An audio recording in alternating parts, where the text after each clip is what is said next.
Hello, boys and girls. My name is Mrs. Caruso, and I am reading Chapter 15 from Fenway and Hattie. I stare at the fat glove for a second or two. I can't believe I've finally come face to face with it. Prepare for certain doom, you no-good glove. You are the cause of all the trouble. Snarling, I bare my teeth. I take a running leap. I pounce. Clenching it tightly in my jaws, I whip my head from side to side. The glove is stiffer and heavier than I thought, and way more leathery. I let it drop to the porch floor. Time for the real work. I creep slowly around the perimeter of the glove, my gaze firmly upon its smooth surface. Its weakness is here somewhere, and I will find it. Aha! I spot a bit of string, like a leathery shoelace. It's the perfect place to begin. And as I examine the glove more closely, I see more of them. Lots more, probably millions. Could this be the easiest job ever? I chomp down on the nearest bit of string. I tug and tug with all my might. I will not relent. But the string is not budging. I have to stop and rest, panting like a weakling, until I spot a more vulnerable-looking piece right next to it. I'll get you, you other piece of string. My teeth have been preparing a lifetime for this very situation. Chomp! I pull and pull. My jaws are tired, but they will not give up. I steady the glove with my front paws and dig my weight into my hind legs. I tug my head back and back and back. For a long time, I keep at it. Now and then, I hear the ladies' voices next door, muttering to each other, "What's going on over there?" But there's no time for socializing. Nothing will distract me from my goal. After more and more biting and pulling, I hear an encouraging ripping noise. Progress? With each tug, the string rips a little more. I pull and pull and pull. At last, a bit of the end breaks off. I spit it onto the porch, panting and drooling. I glare at the glove, inspecting the damage. Other than a few teeth marks, it looks exactly the same as before. One thing is clear. There's a lot more work to do. Luckily, there are millions of strings left. I'm biting and chomping and chewing till my jaws are aching. I spit out more and more pieces. Others are fraying and tearing. They are no match for a determined dog like me. I'm exhausted, but I have important work to do. I have to finish the job. I must.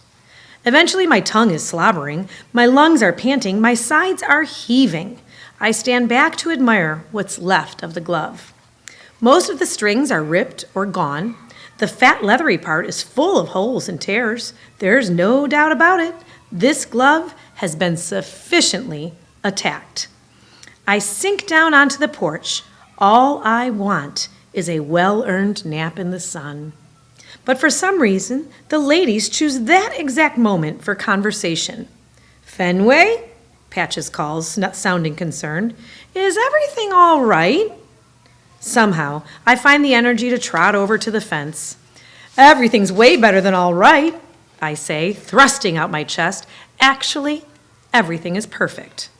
Goldie snorts. "Really?" Hattie won't be playing with that glove anymore, and she probably won't be climbing the giant tree either. She's going to be my Hattie again, just like always, thanks to me. "You sound pretty sure," Goldie says. "How can a dog change a short human?" "Maybe you've never tried," I say. "Or maybe you didn't have the right plan." "Oh, and you do?" I don't want to brag or anything, but let's just say I'm not afraid of hard work. Goldie gruffs. "Are you calling us lazy?" "Hey, I'm not judging you. It's just that we'd hate to see you get your hopes dashed," Patches says. "Not that we'd know anything about that," Goldie says.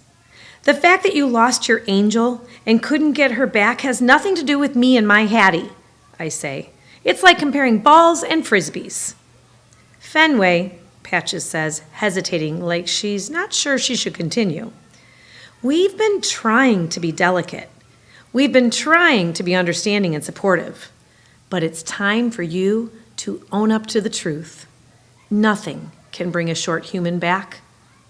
Maybe you don't want to admit that you failed with your angel, I say, and you're jealous that I'm going to get my Hattie back. Now wait just a minute there, little guy, Goldie says with a snarl. We are not jealous. We're only trying to help, Patches adds. Why don't you save your helpfulness for somebody who needs it? I shout. My Hattie's coming back to me. Everything will be the way it's supposed to be. Just wait and see. Goldie says. Then the sliding door thuds and we all turn. Hattie, an angel!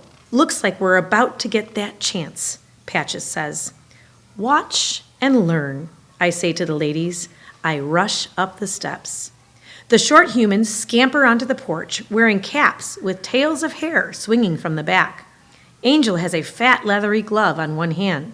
Hooray, hooray, it's playtime! I bark, jumping and leaping at Hattie's legs. I'm so glad you're back. I missed you so much. But instead of reaching down and petting me, Hattie stands up tall. She gives Angel a quick glance, then looks at me. Sit, she says in a commanding voice as I paw her shins. She points to the floor. She's trying to tell me something. But what? Are there treats on the floor? How could I possibly have missed them? I circle around and around, busily sniffing the area around Hattie's feet. I must find those treats. Okay, I hear Angel say. I keep on sniffing, but I do not smell any treats. What's going on? All I smell are those leathery bits from the glove. Apparently, Hattie notices them too. What? She cries, hurrying to the corner of the porch and grabbing the glove. She turns it over, examining the destruction. Angel joins her. She leans in, her hands on her hips. Hattie's whole body sags. Clearly, the glove has let her down. It worked! My tail goes nuts. Hattie won't want to play with that glove anymore. Now we can play chase. Come on, Hattie, I bark, bounding down the porch steps. Try to catch me. I start running through the grass. Sure enough, she's hot on my tail. Angel, too. I knew it was the best idea ever. But I have to admit, it's working even better than I thought. Fenway, Hattie yells. Around and around we go, zigging and zagging all through the dog park. My ears blow straight back. My fur ripples in the breeze. My tongue lolls to one side. I sure hope the ladies are watching. I hate to say them. I told them so, but... Fenway, Hattie screams even louder, pretending to be mad and growly. She loves playing chase as much as I do. It's our favorite game. I'm racing around the giant tree when I see Angel coming at me from the other way. Ha! Does she think I'm an amateur? I instantly twist and reverse directions. But when I come out on the other side, there's Hattie. And Angel's still behind me. They've got me cornered. It's important to win, but there are worse things than being nabbed by my Hattie. And besides that, I'm officially trapped. As she scoops me into her arms, I go to lick her cheek. She makes a sour face, and she smells mad. Super mad.